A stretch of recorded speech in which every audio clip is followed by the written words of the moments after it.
Hello everyone, welcome to animated movie shuttle. तो आज मैं आप सभी के लिए लेके आई हूँ Ice Age movie series franchise. आशा करती हूँ बाकी मूवी सीरीज की तरह आपको ये मूवी भी बहुत पसंद आएगी। तो चलिए मूवी की शुरुआत करते हैं। कहानी की शुरुआत होती है स्क्रैट नाम के एक स्क्विरल से, जो अपने नट को विंटर के लिए स्टोर करने के लिए जगह ढूंढ रही होती है। वो एकॉर्न को बर्फ में गाड़ती है। इस कारण बर्फ के एक बहुत बड़े पहाड़ में क्रैक आ जाता है और बर्फ का पहाड़ गिरने लगता है। स्क्रैट किसी तरह अपनी जान बचाकर उन दोनों पहाड़ के बीच से निकलती है। वो उस पहाड़ से नीचे गिरती है जहाँ सारे प्री हिस्टोरिक एनिमल्स माइग्रेशन कर रहे होते हैं, ताकि वो आने वाले विंटर से खुद को बचा सके। अब मूवी में एंट्री होती है सिड की, जो एक स्लॉथ होता है। सिड को उसकी फैमिली हर साल की तरह इस साल भी माइग्रेशन के लिए अकेला छोड़कर चली गई थी। सिड माइग्रेशन के लिए अकेले जाने का फैसला लेता है। तभी वहाँ से एक टॉर्टोइस गुजरता है। सिड का पैर उस टॉर्टोइस के लीड पर पड़ जाता है, जिसे वो साफ करता हुआ दो rhino friend Carl and Frank के पास जा पहुँचता है, जो सीजन के लास्ट टेंडरलाइन को खाने के लिए एक दूसरे को फोर्स कर रहे होते हैं। सिड अपनी नादानी में वो टेंडरलाइन खा बैठता है और अनजाने में उन दोनों राइनो फ्रेंड्स को अपना दुश्मन बना बैठता है। दोनों राइनो फ्रेंड्स उसकी जान के दुश्मन बन जाते हैं। सिड को मारने के लिए वो दोनों उसके पीछे पड़ जाते हैं। सिड अपनी जान बचाता हुआ भागता है और एक मैमथ से जा टकराता है। इस मैमथ का नाम मैनफ्रेड होता है। मैनफ्रेड दोनों राइनो को एक कमजोर जानवर पर अटैक करने से रोकता है और वो उन दोनों राइनो फ्रेंड से फाइट भी करता है, मगर सिड की स्टुपिडिटी के कारण दोनों पहाड़ से नीचे गिर जाते हैं। अब सिड माइग्रेशन में मैनफ्रेड यानी मैनी के साथ जाने का डिसाइड करता है, मगर मैनी अकेला ही सफर करना चाहता है, इसलिए वो सिड को मना कर देता है, जिसपे सिड वापस जाने लगता है। मगर पहाड़ पर से वो राइनो फ्रेंड सिड को जान से मारने की धमकी देते हैं, इसीलिए खुद को प्रोटेक्ट करने के लिए सिड मैनी के पीछे पीछे निकल पड़ता है। अब हमें ह्यूमंस के एक ट्राइब को दिखाया जाता है, जिसका लीडर रूनर अपनी वाइफ नाडिया एंड सन रोशन के साथ वाटरफॉल के पास बसे हुए थे। वहीं पे हमें सोबरटूथ टाइगर के एक झुंड को दिखाया जाता है, जिसका लीडर सोटो डिएगो के साथ उस ट्राइब पर नजर बनाए हुए था। सोटो डिएगो से कहता है कि इन इंसानों ने हमारे पूरे झुंड को मार दिया है, हम इसका बदला लेके रहेंगे। हम कल सुबह इन इंसानों पे हमला करेंगे। तुम उस छोटे बच्चे को मेरे नाश्ते के लिए जिंदा लेके आना। हम सब तुम्हारा हाफ पीक पर वेट करेंगे। दूसरी तरफ सिड एंड मैनी अपने सफर पर आगे बढ़ रहे होते हैं, जहां बिगड़ते मौसम को देख के मैनी अपने लिए शेल्टर का बंदोबस्त करने लगता है। मगर सिड खुद को बहुत ही इंटेलिजेंट समझता था, इसलिए उसको लग रहा होता है कि वो अपने लिए आग जला लेगा और इस तरह अपनी बेवकूफ़ी में वो पूरी रात पानी में भीगते हुए बिताता है। उधर सारे टाइगर ह्यूमन कैंप के ऊपर हमला कर देते हैं।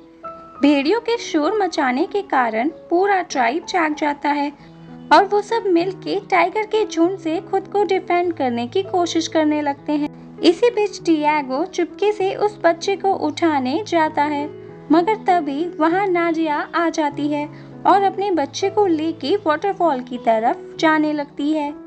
डिएगो भी उसका पीछा करता है। अपने बच्चे को बचाने के लिए नाडिया वाटरफॉल से कूद जाती है। ये देख के वहाँ टाइगर का झुंड आता है और सोटो डिएगो को धमकी देता है कि तुम अगर बच्चे को लेकर नहीं आए तो तुम मेरा शिकार बनोगे। इस तरह टाइगर का झुंड हाफ पीक की तरफ चल पड़ता है। रूनर को अपने बेटे की गले की माला मिलती है और वो अपने झुंड के साथ बच्चे को ढूंढने निकल पड़ता है। उधर मैनी एंड सिड आगे बढ़ ही रहे होते हैं, तभी उन्हें नाडिया अपने बच्चे के साथ नदी में नजर आती है। नाडिया किसी तरह बच्चे को किनारे पे रखती है, जिसे मैनी पकड़ लेता है, मगर नाडिया खुद पानी के तेज बहाव में बह जाती है। मैनी एक बच्चे की जिम्मेदारी नहीं ले सकता था, इसीलिए वो उसे वहीं छोड़कर जाने लगता है, जिसपे सिड उसे कहता है कि ऊपर आग जल रही है, इसका परिवार ऊपर ही होगा, चलो इसे इसके परिवार के पास छोड़ आते हैं। मगर मैनी नहीं मानती। इसलिए सिड खुद पहाड़ चढ़ के ऊपर जाने की कोशिश करने लगता है। मगर एक स्लॉथ इतनी ऊपर भला कैसे चढ़ सकता था। कुछ ऊपर चढ़ने के बाद सिड के हाथ से बच्चा छूट जाता है।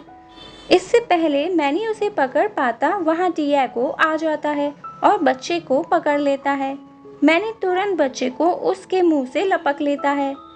डिएगो अकेला एक मैमथ से पंगा नहीं ले सकता था, इसीलिए वो प्यार से कहता है कि वो पिंक वाली चीज मेरी है, जिसपे सिड कहता है कि वो पिंक चीज हमारा है। डिएगो कहता है कि मैं इसे इंसानी बस्ती तक छोड़ आऊंगा, मगर मैनी को डिएगो पर थोड़ा भी यकीन नहीं होता। इसलिए वो सिड के साथ बच्चे को इंसानी बस्ती तक छोड़ने का फैसला लेता है। वो दोनों इंसानी बस्ती तक पहुंचते हैं, मगर झुंड के सभी लोग वहां से जा चुके होते हैं। तभी वहां डिएगो भी पहुंचता है और एक बार फिर बच्चे को लेने की कोशिश करता है। वो बताता है कि इंसानी नॉर्थ की तरफ गए हैं। वो मैनी से कहता है कि अगर तुम्हें ट्रैकिंग नहीं आती तो तुम कल पास बंद होने से पहले इंसानों के झुंड तक नहीं पहुंच सकते। मैनी डिएगो को अपने साथ रास्ता बताने के लिए चलने को कहता है। रास्ते में कुछ दूर चलने पर बच्चा भूख से रोने लगता है। सिड बच्चे की नैपी निकालता है और वो नैपी सीधा जाती है मैनी के मुंह पे। नैपी बदलने के बावजूद जब बच्चा चुप नहीं होता तो सब मिलके बच्चे के साथ गेम खेलने लगते हैं। मैनी एंड डिएगो दोनों मिलके सिड को मारते हैं। ये देख के बच्चा हंसने लगता है। इसके बाद हमें दिखाया जाता है कि मैनी को एक वाटरमेलन मिलता है। वाटरमेलन दरअसल डोगो बर्ड्स का होता है। डोगो बर्ड्स ने वाटरमेलन विंटर फूड के तौर पर रिजर्व करके रखा हुआ था। मैनी बच्चे के लिए एक मेलन मांगता है, मगर वो बर्ड्स मेलन देने से साफ मना कर देते हैं। लेकिन मेलन बचाने के चक्कर में वो खुद पहाड़ से नीचे गिर जाते हैं और इस तरह एक लास्ट मेलन बचता है। सिड बहुत ही बहादुरी से सबके बीच से होता हुआ उस वाटरमेलन को बचा के बच्चे के पास ले आता है, जिसे खा के बच्चा रोना बंद कर देता है। अब रात हो जाती है और सब एक जगह सोने के लिए रुकते हैं। मैनी को डिएगो पे भरोसा नहीं होता, इसीलिए वो बच्चे की प्रोटेक्शन के लिए रात भर जागने का सोचता है, मगर उसकी आंख लग जाती है।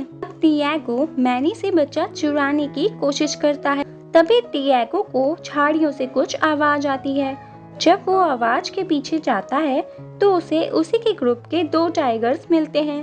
वो डिएगो से कहते हैं कि सोटो ने कहा है या तो बच्चे के साथ आना, वरना कभी भी अपनी शक्ल मत दिखाना।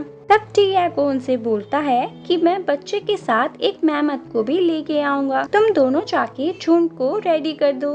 अगले मॉर्निंग में जब मैनी की आंख खुलती है तब बेबी उसके पास नहीं होता।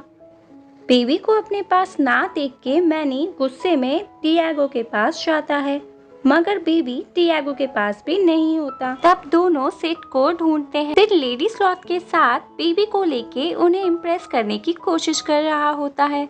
मैनी सिड के पास जाता है और सिड से बच्चा ले लेता है, जिसपे सिड कुछ देर के लिए उन लेडी स्लॉथ को इम्प्रेस करने के लिए बच्चे को मांगता है, मगर मैनी के मना करने पर वो खाली हाथ वापस चला जाता है, जहां उसे वही 2 राइनो फ्रेंड्स मिल जाते हैं।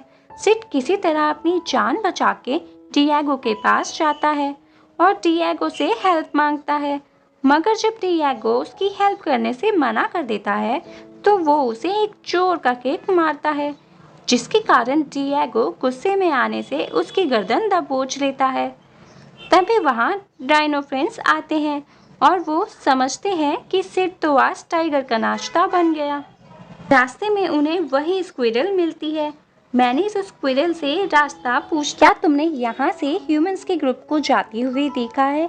जिसपे वो स्क्विरल उसे इशारे में बताता है कि उसने यहाँ से टाइगर्स के झुंड को जाते हुए देखा है। इस पे डिएगो उसे दूर फेंक देता है। आगे जाने पे डिएगो को ह्यूमंस का ग्रुप नजर आता है। मैनी ह्यूमंस को देख न ले, इसीलिए डिएगो उसे दूसरे रास्ते को शॉर्टकट बता के ले जाने की कोशिश करता है, मगर सिड एंड मैनी दूसरे रास्ते से जाने से साफ मना कर देते हैं। सिड के मना करने से डिएगो उस पे दहाड़ने लगता है। इस कारण बर्फ की एक बहुत बड़ी पहाड़ टूटने लगती है। बर्फ के पहाड़ को गिरता देख सब एक बर्फ की केव में चले जाते हैं। बर्फ के गिरने से केव का मुंह पूरी तरीके से ब्लॉक हो जाता है और इस तरह ना चाहते हुए भी उन्हें केव के रास्ते से ही जाना पड़ता है। आगे बढ़ने पे बच्चा एक स्लाइड पे फिसलता हुआ आगे बढ़ने लगता है। सिड, मैनी एंड डिएगो मिलके उसे पकड़ने की कोशिश करते हैं मगर वो बच्चा किसी के भी हाथ नहीं लगता। लेकिन लास्ट में मैनी किसी तरह उसे अपनी सूंड से पकड़ लेता है। वहीं स्क्विरल एकॉर्न को बर्फ में छुपाने की कोशिश कर रही होती है, जहां तीनों आके बारी बारी से बर्फ की दीवार में जा फंसते हैं। आगे बढ़ने पे एलिफेंट की एक फैमिली की पेंटिंग दिखती है, जहां हमें मैनी की स्टोरी मालूम चलती है कि किस तरह इंसानों के हमले में मैनी के मॉम एंड डैड मारे गए थे और इस तरह मैनी अकेला रह गया था। अब सीन बेबी के फादर पर शिफ्ट होता है, जहां वो अपने बच्चे के वापस मिलने की उम्मीद छोड़कर उदास मन से अपने बच्चे की माली को देख रहा होता है। तब उसके झुंड के लोग उसे हौसला देकर आगे बढ़ने को कहते हैं। अब जब तीनों आगे बढ़ रहे होते हैं तो सिड को उसके पैरों में कुछ गर्माहट महसूस होती है। वो मैनी एंड डिएगो से ये बात कहता है, मगर मैनी एंड डिएगो उसे इग्नोर करके आगे बढ़ने लगते हैं। तभी उनके पैरों की जमीन खिसकने लगती है और उन्हें मालूम चलता है कि वो तो एक बर्फ से ढके हुए वोल्केनो पे चल रहे थे। वो पूरा बर्फ से ढका माउंटेन टूटने लगता है और उनके चलने के लिए एक पतला सा पैसेज बच जाता है। मैनी एंड सिड आगे बढ़ते हैं मगर डिएगो पीछे छूट जाता है। तब मैनी अपनी जान की बाजी लगा के डिएगो की जान बचाता है। डिएगो को बिल्कुल भी समझ नहीं आता कि आखिर मैनी ने ऐसा क्यों किया। तब मैनी उसे बोलता है कि साथ रहने पे एक दूसरे की मदद की जाती है और दोस्तों के लिए किसी भी हद तक गुजर जाना ही दोस्ती है। उधर डिएगो के झुंड के बाकी मेंबर्स बेसब्री से डिएगो एंड मैमथ का वेट कर रहे होते हैं। सोटो सबसे कहता है कि एक मैमथ को मारना इतना आसान काम नहीं होता, तुम तीनों मिलके उसे नीचे गिराना, तब मैं मौका पाकर उसकी गर्दन दबोच लूंगा। दूसरी तरफ तूफान में मैनी बच्चे को बचाने के लिए सबके साथ एक केव में चला जाता है, जहां सिड स्लॉट की ड्राइंग बनाने लगता है और गलती से सिड से पत्थर के रगड़ने से आग जल जाती है, जिस पे सिड फूला नहीं समाता और सबसे कहता है कि आज से सब मुझे अग्नि देवता बुलाएंगे। तभी हमें बच्चे को दिखाया जाता है जो अपना पहला बेबी स्टेप लेता है, जिसे देख के डिएगो, मैनी एंड सिड बहुत इमोशनल हो जाते हैं। अगली सुबह सब सफर पर आगे बढ़ते हैं और हाफ पीक पर जा पहुंचते हैं, मगर तभी डिएगो का जमीर जाग उठता है और वो मैनी को सब सच बता देता है। इस पे मैनी डिएगो को दबोच लेता है, मगर डिएगो मैनी को यकीन दिलाता है कि वो उसे टाइगर के अटैक से बचा लेगा। अब डिएगो सोटो के पास जाता है, जहां सब उसे देख के बहुत खुश होते हैं। तभी उन्हें स्लॉट नजर आता है। सोटो सबको मैमथ के आने का वेट करने के लिए कहता है। तब डिएगो अपनी जाल चलता है और सारे टाइगर्स को डिस्ट्रैक्ट करके सिड के पीछे लगा देता है। सिड बहुत ही कूल तरीके से आइस पे स्की करता हुआ टाइगर्स को अपने पीछे ले आता है, जहां बच्चा उसके हाथ से छूट जाता है। सब टाइगर बच्चे के पास जाते हैं, मगर वो तो बस एक पुतला होता है, जिस पे सोटो सबको सिड के पीछे लगा देता है।